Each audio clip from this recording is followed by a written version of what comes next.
मित्रों, जैसा कि हम सभी जानते हैं कि इस मृत्यु लोक अर्थात पृथ्वी लोक पर जीव जंतुओं के 84 लाख योनियां निवास करती हैं और उसी में से एक मनुष्य योनि भी है जिससे हमारा और आपका जन्म हुआ है। दोस्तों, हमने आपको अपने कई वीडियो में बताया है कि मृत्यु के बाद प्राणी को उसके कर्मों के हिसाब से अगला जन्म मिलता है और जब कोई प्राणी अपने पिछले जन्म में अधिक से अधिक सत्कर्म करता है तो उसका जन्म मनुष्य योनि में होता है। परंतु मित्रों, धर्म शास्त्र की माने तो अन्य सभी योनियों की अपेक्षा जीव को मनुष्य योनि में ही सबसे ज्यादा कष्ट भोगना पड़ता है। आज की इस वीडियो में हम आपको यही बताने जा रहे हैं कि मनुष्य को माता के गर्भ से मृत्यु तक किस किस तरह के कष्ट भोगने पड़ते हैं, जिसका वर्णन भागवत पुराण में किया गया है। मित्रों, जब भी कोई प्राणी मृत्यु के बाद मनुष्य की योनि में जन्म लेता है तो वह सबसे पहले ईश्वर द्वारा निश्चित पुरुष के वीर कण के रूप में स्त्री के उदर में प्रवेश करता है। वहाँ वह एक रात्रि में स्त्री के रज में मिलकर एक बन जाता है, फिर 5 रात्रि में छोटे कण का रूप हो जाता है और उसके बाद अंडे के जैसे रूप में परिणत हो जाता है। इसी तरह 1 महीने में उसके सर निकल आते हैं, 2 मास में हाथ पांव आदि अंगों का निर्माण हो जाता है और 3 मास में नख अर्थात नाखून, अस्थि, चर्म यानी त्वचा, स्त्री पुरुष के चिन्ह तथा अन्य छिद्र उत्पन्न हो जाते हैं। 4 मास में उसमें मांस उत्पन्न होने लगता है, फिर 5वें महीने में गर्भ में पल रहे शिशु को भूख प्यास लगने लगती है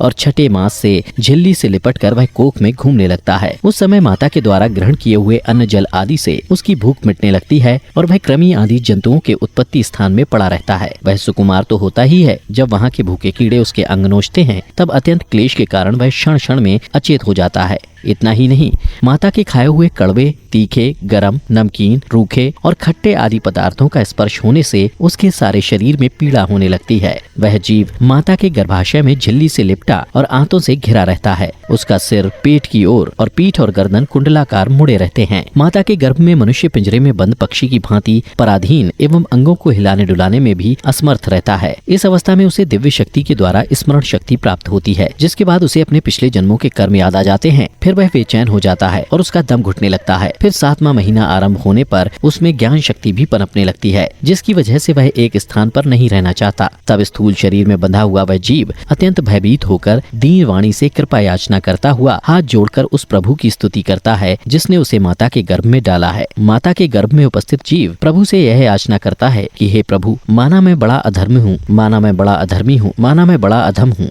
मैं बड़ा पापी हूँ और आपने जो यह गति दिखाई है वह मेरे ही योग्य है। मैं शरीर से रहित होने पर भी देखने में पंच भौतिक शरीर से संबंध हूँ और इसीलिए इंद्रिय, गुण, शब्दादि विषय और विदाभास अर्थात अहंकार रूप जान पड़ता हूँ। इसके बाद भागवत पुराण में बताया गया है, देहधारी जीव दूसरी देह अर्थात माँ के गर्भ के भीतर मल, मूत्र और रुधिर के कुएं में घिरा हुआ रहता है। उसके पाचन रस की ऊष्मा से गर्भ में मौजूद जीव का शरीर अत्यंत संतप्त होता रहता है। इन कष्टों के बारे में सोचते हुए जीव गर्भ से बाहर निकलने की प्रबल इच्छा लिए महीने गिन रहा होता है और भगवान से प्रार्थना करता रहता है कि हे भगवान, मुझ दीन को यहाँ से कब निकाला जाएगा। फिर गर्भ में मौजूद मनुष्य सोचता है कि पशु पक्षी आदि अन्य जीव तो अपनी मूढ़ बुद्धि के अनुसार अपने शरीर में होने वाले सुख दुखादि का ही अनुभव करते हैं, किंतु मैं तो भगवान आपकी कृपा से साधन संपन्न शरीर से युक्त हुआ हूँ। अतः आपकी दी हुई विवेक बुद्धि से अपने शरीर के बाहर और भीतर अहंकार रूपी आत्मा का अनुभव करता हूँ। भगवान, इस अत्यंत दुख से भरे हुए गर्भाशय में यद्यपि मैं बड़े कष्ट से रह रहा हूँ तो भी इससे बाहर निकलकर संसार में अंधकूप में गिरने की मुझे बिल्कुल इच्छा नहीं है,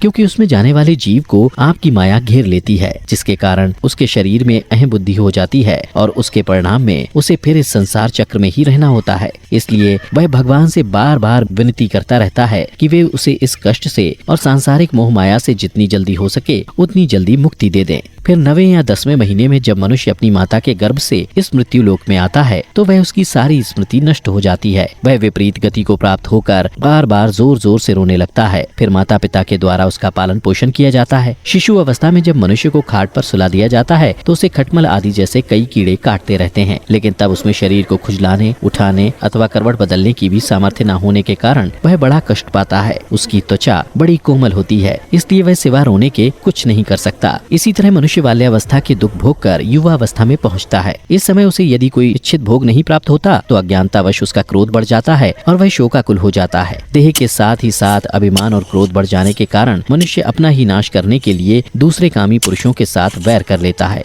इतना ही नहीं, खोटी बुद्धि और अज्ञानता के कारण मनुष्य में मेरेपन का अभिमान करने लगता है। जो शरीर इसे मृत्यु काल तक अनेक प्रकार के कष्ट ही देता है, उसी के लिए मनुष्य तरह तरह के कर्म करता रहता है, जिनमें बंध जाने के कारण इसे बार बार संसार चक्र में जन्म लेना पड़ता है। इतना ही नहीं, मनुष्य योनि में जन्म लेने के बाद यदि किसी मनुष्य का भोगों में लगे हुए विषयी पुरुषों से समागम हो जाता है और वो उसी का अनुगमन करने लगता है, तो पहले के समान ही वह फिर नार की योनि में जन्म लेता है, जिसके संग मनुष्य की पवित्रता, दया, वाणी का संयम, बुद्धि और इंद्रियों का संयम जैसे सद्गुण नष्ट हो जाते हैं। इसलिए भागवत पुराण में बताया गया है कि किसी भी मनुष्य को ऐसे लोगों के साथ मित्रता नहीं करनी चाहिए जो हमेशा स्त्रियों के साथ समागम में रत रहता हो, अशांत और मूढ़ अर्थात मूर्ख हो, क्योंकि जीव को किसी और का संग करने से ऐसा मोह और बंधन नहीं होता जैसा स्त्री और स्त्रियों के संगियों का संग करने से होता है। इससे जुड़ी एक कथा में बताया गया है कि एक बार परमपिता ब्रह्मा जी अपनी पुत्री सरस्वती को देखकर उसके रूप लावण्य से मोहित हो गए थे और उसके मृगी रूप में भागने पर उसके पीछे निर्लज्जता पूर्वक मृग रूप होकर दौड़ने लगे। इसलिए ऐसा कौन सा पुरुष हो सकता है जिसकी बुद्धि स्त्री रूपणी माया से मोहित ना हो। इतना ही नहीं, स्त्री रूपणी माया में इतना बल है कि वह अपने भ्रकुटी अर्थात नयन से बड़े बड़े दिग्विजयी वीरों को पैरों से कुचल देती है। जो पुरुष योग के परम पद पर आरूढ़ होना चाहता हो अथवा जिसे मेरी सेवा के प्रभाव से आत्मा अनात्मा का विवेक हो गया हो, वह स्त्रियों का संग कभी ना करे, क्योंकि उन्हें ऐसे पुरुष के लिए नरक का खुला द्वार बताया गया है। जो मनुष्य अपने जीवन में स्त्री में आसक्त रहता है तथा मृत्यु के समय भी स्त्री का ही ध्यान करता है, उसे अगले जन्म में स्त्री योनि प्राप्त होती है। मनुष्य रूपी जीवन पाकर यदि कोई मनुष्य जिस किसी भी जीव की हत्या अपने भौतिक सुखों को प्राप्त करने के लिए करता है, उसे अगले जन्म में उसी जीव की योनि में जन्म लेकर कष्ट भोगना पड़ता है। फिर मनुष्य की उम्र जब ढलने लगती है अर्थात जब वह अपने जीवन के अंतिम पड़ाव में प्रवेश करता है, तो उसे इस जन्म में किए गए तब तक के कर्मों के हिसाब से इसी मृत्यु लोक पर शारीरिक और मानसिक पीड़ा भोगनी पड़ती है। अर्थात यदि कोई मनुष्य अपने माँ बाप की बुढ़ापे में सेवा नहीं करता या फिर उसे घर से निकाल देता है, तो उसकी संतान भी बुढ़ापे में उसके साथ वैसा ही व्यवहार करती है जैसा उसने अपने माँ बाप के साथ किया था, और यह जीवन चक्र निरंतर चलता रहता है। और फिर जब मनुष्य मृत्युशैया पर होता है तो उसे माँ के गर्भ की तरह ही एक बार फिर दिव्य शक्ति मिलती है और उसे अपने कई जन्मों के कर्म याद आ जाते हैं, जिसे जानने के बाद मनुष्य पुनः विलाप करने लगता है और भगवान से बार बार विनती करता है कि हे प्रभु, इस कष्ट रूपी जीवन चक्र से मुझे कब मुक्ति मिलेगी? मैं ऐसा क्या करूं जिससे मुझे आपके चरणों में शरण मिल सके? उस समय वह अपने द्वारा किए गए बुरे कर्मों को याद कर बार बार रोता भी है। वह सोचता है कि मैं अपने कर्मों के बारे में अपने परिवार वालों को बता देता हूँ, किंतु वह ऐसा नहीं कर पाता। तब भगवान उससे कहते हैं कि तुम्हारे पास जब अच्छे कर्म करने का वक्त था, उस समय तुम लोभ, काम, क्रोध से आसक्त हो बुरे काम कर रहे थे, और अब जब तुम्हें कष्ट भोगना पड़ रहा है तो तुम मुझसे मुक्ति की आस करते हो। ऐसा कभी नहीं हो सकता। इसलिए हे देहधारी, अपने अगले जन्म में अच्छे कर्म करना ताकि तुम्हें मेरी शरण में जगह मिल सके। फिर इसके बाद यमदूत उसके शरीर से आत्मा निकाल कर ले जाते हैं और बच जाता है तो वह स्थूल शरीर। इसलिए मनुष्यों को चाहिए कि वह भगवान के द्वारा मिले मनुष्य रूपी जीवन में अधिक से अधिक सत्कर्म कर जन्म मृत्यु के चक्र से खुद को मुक्ति दिला ले और सदा के लिए भगवान के चरणों में अपना स्थान बना ले। आप इस बारे में क्या सोचते हैं? नीचे कमेंट में जरूर बताइएगा। साथ ही अगर आप हमारे चैनल को अभी तक आपने सब्सक्राइब नहीं किया है तो अभी सब्सक्राइब कर लें।